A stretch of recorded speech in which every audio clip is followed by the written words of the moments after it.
来切り。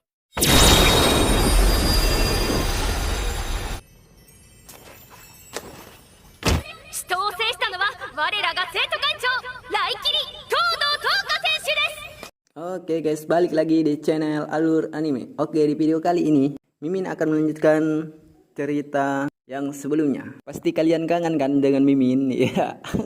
Oke, tanpa banyak bacot langsung saja kita ke videonya. Tapi sebelum itu Mimin sarankan buat kalian untuk tekan like, comment, subscribe, dan jangan lupa aktifkan tombol loncengnya supaya kalian tidak ketinggalan notifikasi dari saya kalau saya ada upload video baru. Di video sebelumnya, Iki bertarung melawan Kurodo dan hasilnya imbang. Sekarang, turnamen penyeleksian pun sudah mencapai puncaknya. Dan yang paling menariknya, perhatian adalah Worst One yang kini menjadi Another One. Iki Kurogane 12 kemenangan telak secara beruntun. Setelah itu, Iki dan Stella pergi berlibur selama seminggu yang sudah disiapkan Bu Kepala Sekolah. Flashback sedikit, ketika di sekolahan, Bu Kepala Sekolah mengundang mereka berdua untuk kemah pelatihan akademi di Okutama. Di sisi lain, tampak Shizuku telah menghela napas sebanyak 7 kali karena gagal mencegah Iki dan Stella pergi sebelum Shizuku pulang. Alice memberitahunya satu hal, yaitu menurutku mereka pergi bukan tujuan romantis seperti piknik pribadi. Menurut insting wanitaku, setibanya di tempat tujuan, Stella merasa kedinginan. Dari kejauhan, mereka melihat para pengurus OSIS. Kemudian Stella bersama Tomaru bermain-main yang tampaknya kayak perang. Setelah itu, Iki diberitahu yang lain tujuan datang ke sini, yaitu membersihkan tempat pelatihan karena bulan depan para murid di perwakilan akan mengadakan kemah pelatihan di sini. Sementara Shizuku telah sampai di kedamaiannya. Selesai bersih-bersih, Iki dan Stella pergi melihat air terjun dan berpamitan dengan yang lain. Dalam perjalanan, tampak Stella kecapean. Melihat itu, Iki mengajaknya kembali ke perkemahan. Setelah Stella masih ingin melanjutkan perjalanan, di sisi lain, Shizuku sedang asiknya melihat foto masa kecil. Tak lama, pelayannya memberitahu bahwa ayahnya menunggunya di ruang tamu. Di tengah perjalanan, terlihat Stella kurang enak badan. Ditambah, hari pun mulai gelap. Tak lama, hujan pun turun. Dengan cepat, Iki membawa Stella mencari tempat berteduh. Terlihat juga ada seseorang yang mengawasi mereka berdua. Setelah menemukan tempat berteduh, Iki langsung membuat api untuk menghangatkan badan. Karena panas, Stella sangat tinggi. Iki menyuruhnya untuk melepaskan pakaian. Pada awalnya, Stella tidak mau. Namun, setelah Iki ikutan berulah, Stella menurut. Di saat itu, Stella teringat pertemuan pertama kali mereka berdua. Karena Stella kesusahan melepas pakaiannya, Iki pun membantunya dengan hati-hati. Di saat itu juga, Stella mengajak membuat anak.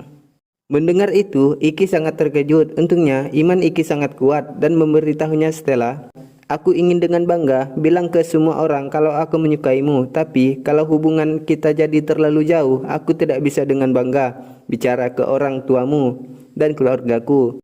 Mungkin kamu mengira aku pengecut, tapi aku sudah bertekad." Seperti itu.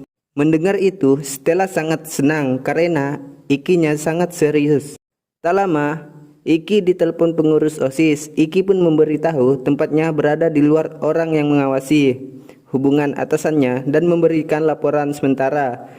Shizuku yang menemui ayahnya terlihat mengobrol dengan sikap dingin. Kembali pada Stella dan Iki, di saat lagi asiknya santuy, tiba-tiba pondok bergoyang. Setelah dicek Iki, terlihat ada golem yang ingin menghancurkan pondok. Dengan cepat, Iki pun menyelamatkan Stella. Setelah itu, Iki menghancurkan golemnya, tetapi golem itu bersatu lagi. Alhasil, Iki pun terpental kena pukulannya. Kemudian, para golem itu mengincar Stella.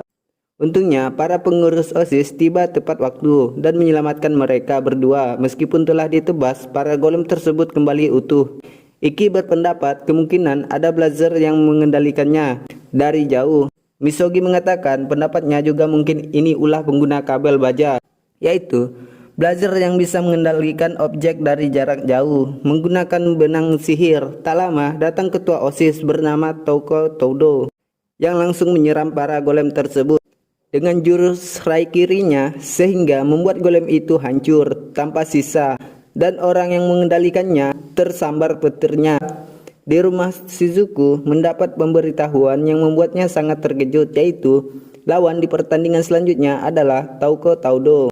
Berikutnya diperlihatkan masa lalu dari Shizuku sebagai putri keluarga utama Kurogane dan dianugerahi bakat sebagai belajar sejak kecil, sehingga keinginan Shizuku akan dikabulkan, sehingga membuatnya muak dengan makhluk yang disebut manusia dan fakta kalau dirinya sendiri juga manusia. Kemudian Iki bilang, "Kamu salah." Saat Shizuku melakukan kesalahan, saat itulah Shizuku memutuskan entah apapun yang terjadi, dirinya akan mengikuti jejak kakaknya Iki. Tapi Shizuku sama sekali tidak tahu betapa kejam perlakuan orang lain padanya dan dinginnya rasa sepi yang dipendam. Di kantin, Alice, Stella, Iki berbincang-bincang tentang golem kemarin. Setelah Iki dan Stella diselamatkan, para petugas OSIS pun menyelidikinya karena Shizuku akan melawan ketua OSIS besok. Hari ini pun dia bersiap-siap dengan melakukan latihan melawan murid pengguna listrik tingkat atas. Shizuku juga melarang Alice ke sana agar tidak terganggu. Selesai latihan, Shizuku pergi mandi. Terlihat juga Stella ada di sana. Mereka pun mengobrol sebentar. Setelah itu Stella pergi. Tak lama dari itu datang Alice. Kemudian Shizuku membicarakan tentang Iki kepada Alice. Keesokan harinya, duel yang paling dinanti-nantikan tiba. Adik dari Iki, Kurogane, dan peringkat kedua ujian masuk tahun ini di bawah si Ratu Merah kelas 1 penyihir laut dalam, Lorelai.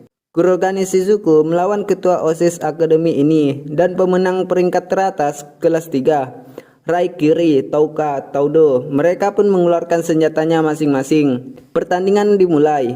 Di awal mereka berdua saling menunggu lawan bergerak, karena salah satu gerak sekali akan mereka bisa kalah. Beberapa saat kemudian Shizuku mulai melancarkan serangannya. Terlihat dengan mudah Tauka pun menghindar sambil membalas serangannya. Bahkan saat dirinya terjebak es dari Shizuku, ia pun keluar dengan cepat. Tiba-tiba Tauka bergerak cepat sehingga Shizuku tidak bisa menghindarinya dan terkejut, padahal pandangannya tidak berpaling sedetik pun. Tetapi Tauka sangat cepat. Alhasil ia pun terkena serangan Tauka yang membuatnya terluka sehingga membuatnya kewalahan karena tidak bisa menghindari kecepatan Tauka. Itulah Nukiashi, teknik bela diri kuno yang menggabungkan nafas dan langkah, ucap Saikyu. Memberitahu Iki dan yang lain dengan cara kerjanya, manusia tidak bisa melihat dan mendengar setiap menitnya secara sadar seperti sebuah mesin. Bisa-bisa otaknya terkena panas. Iki sangat tidak menyangka ada murid lain yang bisa melakukan teknik yang sama dengan sang putri iblis, Bu Saikyu. Itu sih wajar saja. Nenek dan Taudo adalah murid dari kesatria yang sama, ucap kepala sekolah.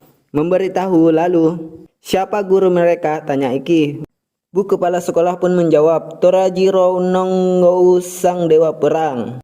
Singkat cerita, Shizuku mengeluarkan serangan pemungkasnya, tetapi dirinya tetap saja kalah. Turnamen pun dimenangkan ketua OSIS Tauka Taudo. Setelah itu Shizuku dibawa ke UKS.